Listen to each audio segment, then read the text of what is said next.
अंतरिक्ष में गई सास बहू। मम्मी, आप इतनी अच्छी एस्ट्रोनॉट हो, फिर ये अर्ली रिटायरमेंट क्यों? क्योंकि बचपन से मेरा बस एक ही सपना था, जिसके लिए मैंने लाइफ में बहुत कुछ खोया और छोड़ा। लेकिन अब इस अर्ली रिटायरमेंट के जरिए मैं बस तुम दोनों के साथ और पास रहकर बिना किसी हड़बड़ी के जिंदगी जीना चाहती हूँ। सास की बात सुनकर काजल मुस्कुराकर चली जाती है। उसी शाम ऑफिस से घर वापस आकर अजय अपनी मम्मी के पास बैठता है। मम्मी, क्या हमारी स्पेस ऑर्गेनाइजेशन कोई नया स्पेस मिशन प्लान कर रही है? क्या मिशन है, बताओ ना मम्मी। हे भगवान, शरीर इतना बड़ा हो गया लेकिन दिमाग आज भी बच्चों से गया गुजरा है। घर में आया नहीं कि सवाल शुरू। तो तुम जवाब दे दो ना। मैं क्या जवाब दूं? जैसे तुझे मेरे रिटायरमेंट के बारे में पता ही नहीं। इतने समय से तूने मुझे ऑफिस जाते हुए देखा क्या? फिर मुझे कैसे पता होगा? जा, तेरी पत्नी से पूछ, वो रोज ऑफिस जाती है। माँ की बात पर अजय आवाज लगाकर काजल को बुलाकर वही सवाल उससे भी पूछता है, पर काजल उसका कोई जवाब नहीं देती। और बोलो पत्नी से पूछने के लिए, मैडम जवाब ही नहीं दे रही। सवाल जायज हो तो जवाब मिलेगा ना। तुम्हें अच्छे से पता है, कॉन्फिडेंशियलिटी रूल्स के चलते हम किसी से भी ऑर्गेनाइजेशन और मिशन से रिलेटेड कोई बात नहीं कर सकते। वो तो पता है, लेकिन मुझसे भी छुपाने का मतलब समझ में नहीं आया। वो मम्मी, रिटायरमेंट एप्लीकेशन के बाद से आपने ऑफिस भी आना बंद कर दिया। सबको लगा कि अब आप इंटरेस्टेड नहीं होगी, इसलिए इन्फॉर्म नहीं किया। क्या तुम भी इस मिशन का हिस्सा हो? मैं ही इस मिशन की लीड साइंटिस्ट हूँ। ये हमारा अब तक का सबसे बड़ा और इम्पोर्टेंट मिशन है। अगर ये सक्सेसफुल हो गया तो दुनिया में हमारे नाम के साथ मेरा प्रमोशन भी पक्का है। काजल की बात सुनकर दोनों माँ बेटे हैरान रह जाते हैं, लेकिन फिर सब साथ मिलकर सेलिब्रेट करते हैं। अब दिन बीतने लगते हैं। काजल स्पेस मिशन के चलते पहले से ज्यादा बिजी हो जाती है और देर तक ऑफिस में समय बिताने लगती है। कुछ समय तक इसे चुपचाप देखने के बाद एक सुबह बहू को सामने देखकर आखिरकार सास उसे टोक ही देती है। आ रही हो या जा रही हो? भाई, हमें तो तुम्हारी शक्ल देखे लगता है सदियां बीत गई। मैडम कब आती है कब जाती है कुछ पता ही नहीं चलता। अरे ऐसा कौन सा मिशन है जिसने सुबह रात घर परिवार सब भुला दिया? मिशन तो मैंने भी बहुत देखे हैं और गई भी हूँ, पर ऐसा हाल कभी नहीं हुआ। मम्मी, मैं आपकी चिंता और गुस्सा समझ सकती हूँ, पर ये स्पेस मिशन आज तक के सभी मिशन से बहुत अलग है। अच्छा, जरा मैं भी तो सुनूं, ऐसा क्या है इसमें? आई एम सॉरी मम्मी, मैं नहीं बता सकती। भूलो मत, मैंने रिटायरमेंट अप्लाई किया है, लेकिन रिटायर होने में अभी 7 महीने बाकी है, जिसके हिसाब से मैं आज भी ऑर्गेनाइजेशन का हिस्सा हूँ। तो मुझे बताकर तुम कोई रूल नहीं तोड़ रही। मुझे सब याद है मम्मी, और मुझे ये भी पता है कि अगर आप साथ दें तो मिशन के लिए बहुत बड़ी मदद साबित होगी। पर सीनियर्स ने रूल बनाया है कि इस मिशन की इंफॉर्मेशन सिर्फ उन्हीं के पास होगी जो इसका पार्ट है, और मुझे तो उन्होंने खास अपने पास बुलाकर ये समझाया था। बहू की बात सुनकर सास सोच में पड़ जाती है और अगले दिन खुद भी ऑफिस पहुंच जाती है। ओहो, क्या बात है मैडम, रिटायरमेंट के एप्लीकेशन के बाद तो आपने दर्शन देने भी बंद कर दिए।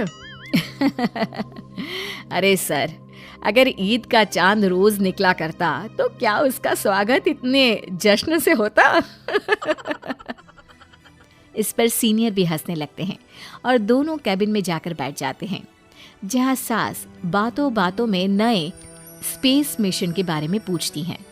वो उन्हें मिशन के बारे में सब कुछ बताकर तुरंत एक इमरजेंसी मीटिंग बुला लेते हैं, जिसमें साइंटिस्ट की टीम और काजल के साथ एस्ट्रोनॉट्स की पूरी टीम भी होती है।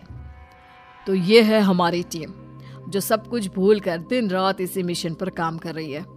अगर आप भी हमें ज्वाइन कर ले तो सोने पर सुहागा हो जाएगा। अगर आप मुझे टीम में चाहते थे तो पहले कांटेक्ट क्यों नहीं किया? आपने स्पेस में ना जाने के फैसले के साथ डेस्क जॉब का भी इनकार कर दिया और अर्ली रिटायरमेंट के लिए अप्लाई कर दिया, और फिर पिछले 1 महीने में किसी के साथ कोई कांटेक्ट भी नहीं हुआ। इसलिए हमने सोचा शायद अब आप ब्रेक लेकर इस सब से दूर रहना चाहती हो। और इसीलिए किसी ने आपको परेशान करना सही नहीं समझा।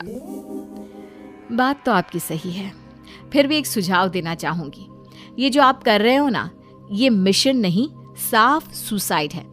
एक साथ इतने सारे लोगों को स्पेस में 6 महीने रहने के लिए भेजना आसान काम नहीं है। और ये बात मुझे आपको समझाने की जरूरत नहीं होनी चाहिए। हमें सारे कॉन्सिक्वेंसेस, स्पेस नेचर, मिशन की मुश्किल सबका पता है, और ऐसा करने वाले हम पहले नहीं हैं। इसलिए ये भी साबित है कि काम हो सकता है।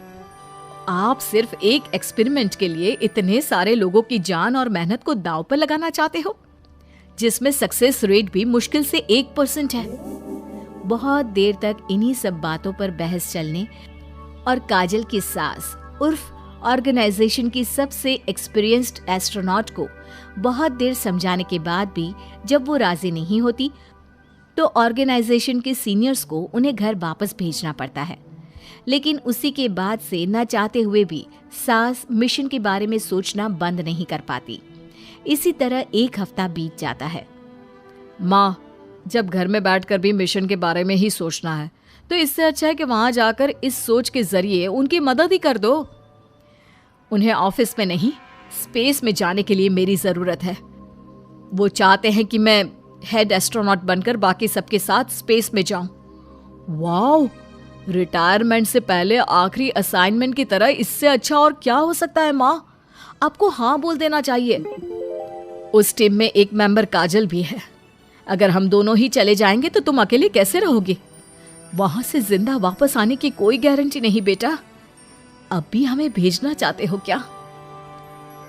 जिस दिन से आपको पहली बार स्पेस में जाते देखा है, तभी से ये डर और पॉजिटिविटी दोनों साथ लेकर जीना सीख गया हूं।